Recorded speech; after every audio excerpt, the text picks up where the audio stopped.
Hello বন্ধুরা, আমি মাম্পি। আমার নতুন একটি রান্নার ভিডিওতে তোমাদের সবাইকে জানাই স্বাগত। আজ আবার একটা নতুন রেসিপি নিয়ে তোমাদের কাছে এসে হাজির হয়েছি। তবে আজ আর কোনো মাছ, মাংস, ডিম কিংবা ডালের রেসিপি নয়।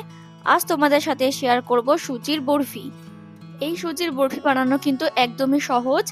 এটা সকালের জলখাবারে কিংবা সন্ধেবেলা টিফিনে কিংবা বাচ্চাদের স্কুলের টিফিনেও কিন্তু দিয়ে দিতে পারো।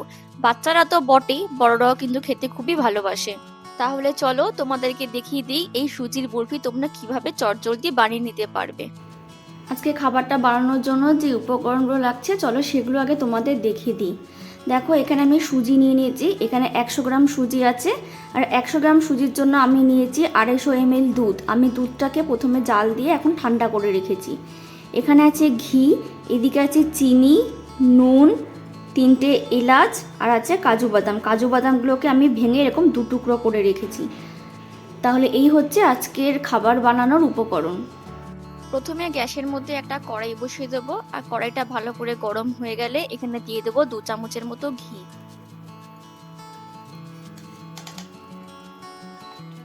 তারপর ঘিটা যখন পুরোপুরি গলে যাবে এখানে দিয়ে দেবো কাজুগুলোকে এবার হালকা করে একটু ভেজে নেব। এইভাবে যদি কাজুগুলোকে একটু হালকা করে ভেজে নাও তাহলে কিন্তু বাদামগুলো খেতে বেশ ভালো লাগে। কাজু বাদাম ভাজতে কিন্তু বেশি সময় লাগে না, কয়েক সেকেন্ড একটু নাড়াচাড়া করলে দেখবে গায়ে একটা লালচে রং ধরা শুরু করেছে। তখনই এগুলো এবার ঘি থেকে ছেঁকে অন্য একটা বাটিতে তুলে রাখবো। এরপর ওই ঘিয়ের মধ্যে দিয়ে দেবো 3টে এলাচ। আমি এলাচের মুখগুলোকে একটু করে ফাটিয়ে দিয়েছি। তারপর একটু নেড়ে চেড়ে এলাচগুলোকে একটু ভেজে নেব। তারপর এখানে দিয়ে দেবো সুজিটা ভালো করে কিন্তু এখানে ভেজে নিতে হবে। সুজি ভালো করে ভাজা হলে তবেই কিন্তু খেতে ভালো লাগবে। সুজি ভাজার সময় কিন্তু এটা ঘন ঘন নাড়তে হবে, তা না হলে কিন্তু তলার সুজিগুলো পুড়ে যাবে। কয়েক মিনিট ধরে সুজিটা একটু ভাজতে ভাজতে দেখবে সুজির গায়ে একটা লালচে রং ধরেছে। তখন গ্যাসের ফ্লেমটাকে একদম লো করে দিয়ে এখানে দুধটাকে ঢেলে দিতে হবে।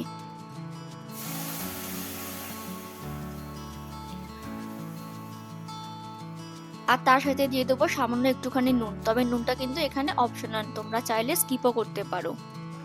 দুধ আর নুনটা দেওয়া হয়ে গেলে এবার সুজির সাথে খুব ভালো করে মিশিয়ে নিয়ে এটাকে কন্টিনিউ নাড়াচাড়া করে দিতে হবে ততক্ষণ না দুধটা একটু ঘন হয়ে আসছে। আমি আরো কিছুক্ষণ ধরে নাড়াচাড়া করে নিয়েছি। আর দেখো, তোমরা দেখে বুঝতেই পারছো যে সুজিটা কিন্তু আস্তে আস্তে এবার ঘন হয়ে আসছে। এইবার আমি এখানে দিয়ে দেবো চিনি। তবে চিনির পরিমাণটা কিন্তু তোমরা তোমাদের স্বাদ অনুযায়ী দিও। যে যেরকম মিষ্টি খেতে পছন্দ করো সেই অনুযায়ী এখানে চিনিটা অ্যাড করে দিও। চিনিটা দিয়ে আবার ভালো করে সুজির সাথে মিশিয়ে নেব। দিয়ে আরো এখানে আমি শুকনো শুকনো করে নেব। যেহেতু আমি বরফি আকারে বানাবো তাই জন্য আমাকে আরো শুকনো শুকনো করে নিতে হবে। আরো কিছুক্ষণ রান্না করে নেবার পর এবার দেখো সুজিটা কিন্তু অনেকটাই বেশ টাইট হয়ে গেছে। এটা ঠান্ডা হয়ে গেলে কিন্তু আরো টাইট হয়ে যাবে। এবার আমরা এই অবস্থাতে নামিয়ে নেব। সুজিটা নামিয়ে নেওয়ার পর এবার একটা ছড়ানো প্লেট বা থালার মধ্যে সমস্ত সুজিটাকে নিয়ে নেব। সমস্ত সুজিটা প্লেটে নিয়ে নেবার পর এবার খুন্তি দিয়ে সুজির ওপরটা একটু প্লেন করে দিতে হবে। প্রথমে খুন্তি দিয়ে করলেও পরে এটা কিন্তু হাত দিয়ে ভালো করে এইভাবে চেপে চেপে একটা চারকোনা শেপ দিয়ে দিতে হবে। দেখো, তোমরা দেখে নিশ্চয়ই বুঝতেই পারছো আমি কিভাবে করছি। একটা চারকোনা শেপ দেওয়া হয়ে গেলে এবার এটাকে কিছুক্ষণের জন্য রেখে দেবো ঠান্ডা হওয়ার জন্য। গরম অবস্থায় যদি কাটতে যাও তাহলে কিন্তু এটা ভালো মতো কাটা হবে না।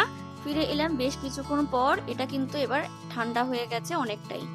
এবার একটা ছুরি নিয়ে এইভাবে কেটে নিতে হবে সুজিটাকে।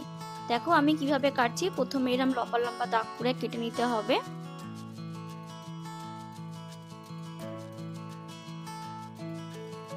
তারপরে প্লেটটাকে ঘুরিয়ে নিয়ে বরফির আকারে এবারে সুজিটাকে কেটে নিতে হবে।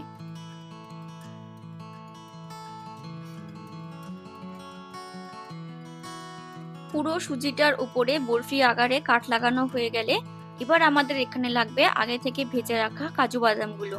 এরপর একটা একটা করে কাজু বাদাম নিয়ে প্রতিটা বরফির ওপরে সামান্য একটু চাপ দিয়ে বসিয়ে দিতে হবে। এইভাবে যদি কাজু বাদামটাকে ওপর থেকে সাজিয়ে দাও তাহলে কিন্তু এটা দেখতে বেশ সুন্দর লাগে। প্রতিটা বরফির ওপরে একটা একটা করে কাজু বাদাম লাগানো হয়ে গেলে কিন্তু সুজির বরফি একেবারে তৈরি হয়ে যাবে।